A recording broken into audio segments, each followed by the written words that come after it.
Assalamualaikum warahmatullahi wabarakatuh.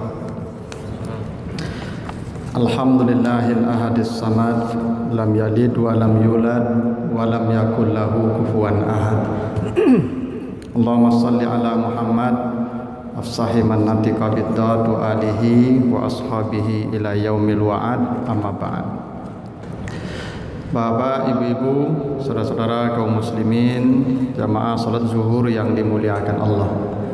Segala puji bagi Allah atas segala karunia-Nya. Salawat dan salam untuk Nabi kita Muhammad sallallahu alaihi wasallam. Bapak Ibu yang saya muliakan, dalam hadis riwayat At-Tirmizi, Rasulullah sallallahu alaihi wasallam bersabda, "Ummahatul khataya salasun. Awwalu zambin usiyallahu bihi al-kibru wal hasadu wal hirsu." Rasulullah bersabda, induk dosa itu ada 3, dan itulah dosa pertama yang dilakukan makhluk kepada Tuhan. Jadi kata Nabi, ada 3 induk dosa, dan itulah dosa pertama yang dikerjakan makhluk kepada Tuhan. Apa induk dosa yang 3 itu? Pertama kata Nabi, al-kibru, sombong. Yang kedua, al-hasadu, dengki. Dan yang ketiga, al-hirsu, tamak atau rakus. Nah Bapak Ibu yang saya muliakan, jadi berdasarkan hadis ini, Nabi menyebutkan induk dosa itu 3. Yang pertama, induk dosa itu namanya kesombongan, al-kibru. Siapa yang pertama melakukan dosa sombong ini Bapak Ibu? Yang pertama melakukan dosa sombong ini adalah iblis. Dalam surat Al-A'raf ayat 12 diceritakan Allah, ketika iblis disuruh sujud kepada Adam, dia menolak sujud. Lalu Allah ingin dengar langsung alasan kenapa dia tidak mau sujud. Allah bertanya, "Ma mana'aka alla tasjud is amartuka?" Apa alasan kau tak mau sujud ketika saya suruh? Iblis dengan enteng menjawab, "Ana khairun minhu." Saya lebih baik dari dia. Inilah kesombongan yang sejati Bapak Ibu. Apa itu kesombongan? Perasaan merasa diri kita lebih baik dari orang lain. Dan ini induk dosa. Iblis itu jutaan tahun bersujud kepada Allah. Ya, dan itu isyaratnya ada ketika Allah hendak menciptakan Adam, lalu bercerita kepada para malaikat, maka malaikat termasuk iblis di situ. Dia berkata, "Nahnu nusabbihu bihamdika wa nuqaddisu lak." Kenapa tidak salah satu dari kami saja yang sudah teruji tasbihnya, berjuta-juta tahun kami tunduk dan patuh kepadamu bertasbih. Sekali iblis itu sombong, maka selamanya diusir Allah dari surga. Bayangkan Bapak Ibu ya, jutaan tahun bersujud, sekali sombongnya abadi, tidak akan pernah lagi masuk surga, diusir selamanya. Nah, kita ini belum pernah masuk surga Bapak Ibu, sombong tiap hari. Itu cito-cito masuk surga, tidak mungkin Bapak Ibu ya. Jadi memang kesombongan itu, makanya kata Nabi apa? La yadkhulul jannah, tidak akan masuk surga man kana fi qalbihi, orang yang ada di hatinya misqalu zarratin min kibir, walaupun sebesar zarah kesombongan di hatinya, Allah haramkan surga atas orang itu. Jadi kalau ada orang sombong Bapak Ibu, maka semua amal ibadahnya akan dihapus dan tempatnya di neraka, tidak ada surga untuknya. Kesombongan ini macam-macam penyebabnya Bapak Ibu. Bisa harta. Itu makanya orang kaya jalannya beda aja orang miskin. Itu makanya orang kaya kalau mengecit suara kancang dan tidak bisa dibantah. Itu ciri orang sombongnya, tidak bisa dibantah loh Pak.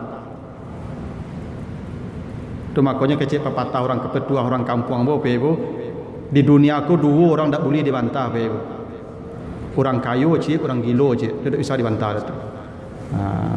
Jadi orang kaya itu biasanya itu potensi sombongnya besar, seperti yang pernah terjadi pada Karun. Boleh jadi yang menyebabkan sombong itu wajah, ketampanan atau kecantikan. Tu maku orang rancak jalannya beda aja orang tak rancak. Kalau orang rancak capek jalannya. Kalau orang tak rancak kalau orang rancak lambat-lambatin berjalan. Ya, karena memang potensi sombong ada pada wajah itu. Boleh jadi kesombongan itu pada ilmu. Makanya ada orang Bapak Ibu kalau berdiskusi, tak ada orang ko nembatu reknya lah Bapak Ibu. Orang ko salah sesasik sesadoi. Itu kesombongan dengan ilmu Bapak Ibu. Ya. Dan boleh jadi dengan ibadah Bapak Ibu. Ada orang ibadahnya banyak justru sombong karena ibadahnya itu. Ya. Tapi prinsipnya semua kesombongan walaupun sebesar zarah hinggap di hati orang itu, maka Allah akan mengharamkan surga atasnya. Karena itulah Bapak dan Ibu, ibadah pertama yang Allah perintahkan kepada manusia adalah salat. Kalau tadi dosa pertama dan induk dosa adalah sombong, maka ibadah pertama yang Allah perintahkan kepada manusia adalah salat. Itulah kenapa perintah salat itu diwakilkan dengan ruku' dan sujud. Karena sujud itu artinya menghantam, membuang, menghilangkan rasa sombong yang ada di hati kita. Jadi salat itu sudah sejak Nabi Adam Bapak Ibu. Itu kenapa di surah Al-Mudassir ayat 41 sampai 43, ketika penduduk neraka ditanya nanti, masalakakum fi sakar, kenapa kalian masuk neraka? Penduduk neraka kompak menjawab, qalu lam naku minal musallin, dulu kami tidak mengerjakan salat. Artinya salat sudah ada sejak Nabi Adam. Karena dosa tertua itu sombong, dan salat adalah obat dari kesombongan itu.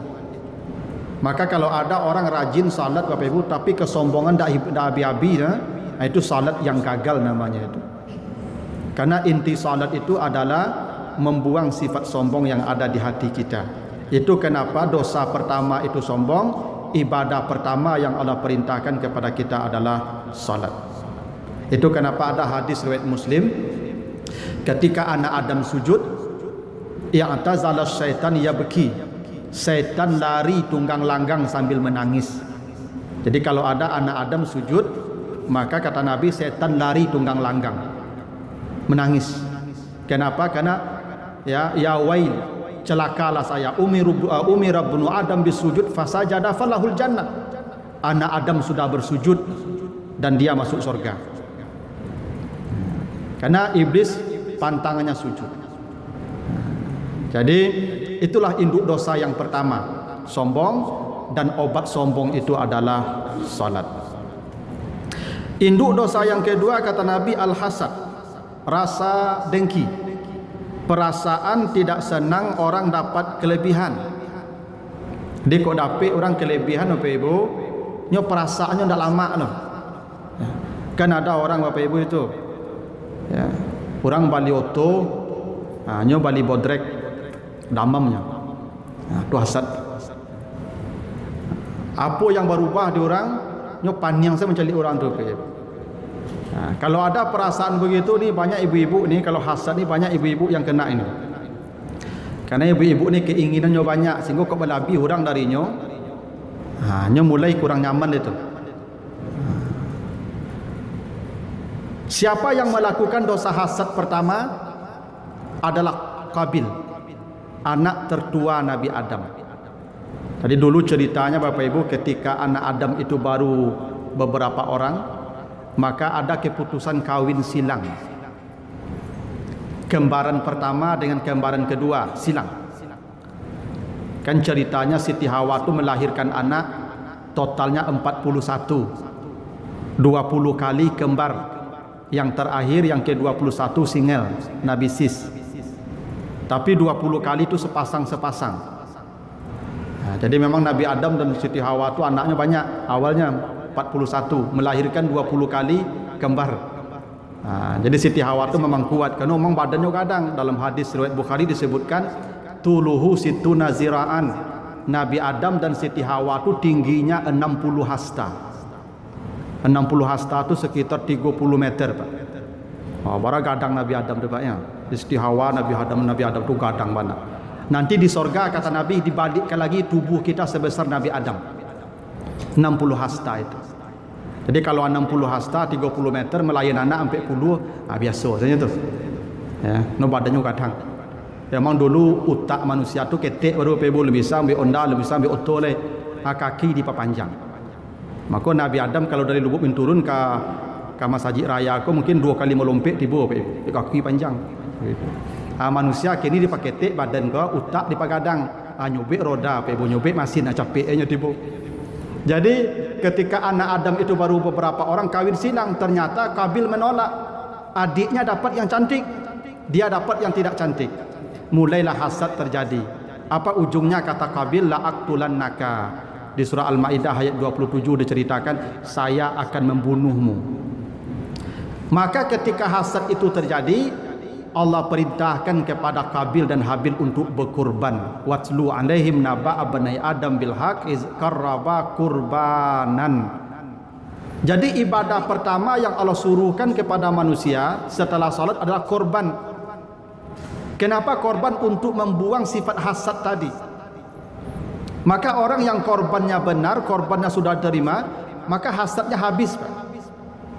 Kalau ada orang korban tiap tahun menyembelih sapi tapi hasad dah hilang-hilang juga, itu korban yang gagal namanya itu. Karena ibadah ini bukan sebatas ritual tapi ada dampak dalam perilaku keseharian kita. Itu makanya Habil ketika korbannya sudah diterima, apa jawaban Habil? La in basatta yadaka ilayya litaktulani ma ana bibasitin yadiya ilaika liaktulaka. Kalau kau hendak membunuh saya, maka saya lipat kedua tangan saya, kalau itu yang membuat engkau bahagia. Itu makna korban Bapak Ibu. Jadi korban kau orang yang tidak ada lagi rasa marah, sakit hati, hasad kepada orang habis. Itu kenapa Nabi berkata, iyyakum wal hasad, jauhi sifat hasad. Ya, fa inal hasada, karena hasad itu yakulul hasanat, akan menghabisi semua amal kebaikanmu sebagaimana api menghanguskan kayu yang kering. Induk dosa yang ketiga al-hirsu, tamak, rakus. Sifat dak amu pasai, dak amu pueh. Dak amu pueh jo kekayaan, dak amu pueh jo jabatan. Ya, menjilikkan kamari supaya dapat jabatan. Itu hirsu namanya. Ada manusia hidupnya tak mau pasai, kekayaan dah triliunan, korupsi je leh, tak mau puih. Kok jabatan dah tanggung banyaknya leh, banyak tu jabatannya pada jumlah hari hari 7 jabatannya sampai balik. Itu hirsu namanya. Siapa yang melakukan dosa tamak ini? Nabi Adam. Nabi Adam ketika di sorga kata Allah, ya Adam uskun anta wa zaujukal jannah wa kula minha ragadan haitsu syi'tuma wa la taqraba hazihi syajarah. Adam, engkau tinggallah di sorga bersama istrimu, makan dan nikmati semua yang ada di sorga. Makannya makan, pakaiannya pakai, kendaraannya gunakan, semua boleh. Tapi yang satu ini jangan ya. Bayangkan Bapak Ibu, semuanya dibolehkan Allah, satu saja yang dilarang oleh Allah. Nabi Adam cuba ya Pak Ibu. Ya, nyolambui ini cik. Selesai dia. Di potensi tamak ko semua manusia ada Pak Ibu. Kalau kita anak cucu Adam, jadi kalau ada manusia yang tak mau pasai lah, tak mau pasai, itu anak Adam asli tu. Jadi manusia tu punya sifat tamak. Karena tamak ini induk dosa, maka ibadah pertama yang Allah perintahkan kepada manusia adalah puasa. Jadi puasa itu sudah ada sejak Nabi Adam. Itu makanya ada puasa hari putih tanggal 13, 14, 15 setiap bulan. Konon itu puasa Nabi Adam yang memulai pertama. Karena Nabi Adam itu puasanya setahun 36 hari, 3 kali 12. Itu kenapa Nabi berkata siapa yang puasa Ramadan 1 bulan 30 hari ditambah 6 hari di bulan Syawal, kasiyamid dahri, sama dengan puasa setahun. Karena Nabi Adam puasanya setahun 36 hari, 3 kali 12. Kenapa puasa disuruhkan kepada Adam? Untuk menghapus sifat tamak tadi. Itulah kenapa puasa itu maknanya imsak, menahan. Orang yang benar puasanya, maka sifat tamak dan rakus habis dari dirinya. Dia kok ada orang puasa tiap tahun tambah lo Senin Kamis tambah lo puasa sunat yang lain, tapi tamaknya ndak hilang-hilang loh. Itu puasa yang gagal namanya, Pak. Nah, itulah Bapak Ibu, 3 induk dosa yang mesti kita hindari, tapi melawannya dengan 3 ibadah.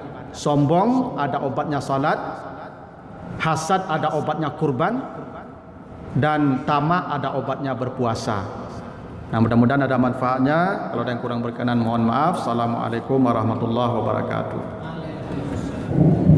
Allahu Akbar.